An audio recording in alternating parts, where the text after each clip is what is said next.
Morning everyone. तर आज माझी मॉर्निंग झाली होती अशी आणि मी फेस नाही दाखवते कारण की जस्ट मी झोपेतनं उठले होते.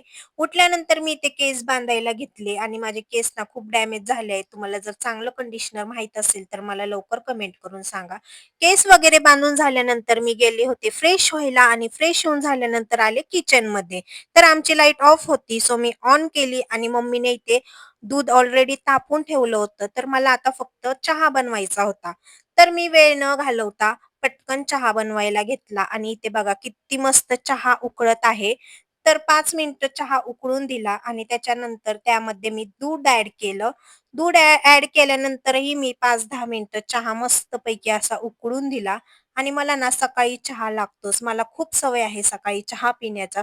कोणाकोणाला चहा पिण्याची खूप सवय आहे त्यांनी मला कमेंट करून नक्की सांगा. आणि माझा मिनी व्लॉग कसा वाटला ते पण मला कमेंट करून नक्कीच सांगा. आणि त्यानंतर मी घेतले इथे चहा बिस्किट खायला. तर भेटूया आपण आता नेक्स्ट मिनी व्लॉगमध्ये. आणि हे बघा चहा उरलेला आहे. कोणाला प्यायचा असेल तर लवकर या आणि लाईक, शेअर, कमेंट नक्की करा. Bye bye.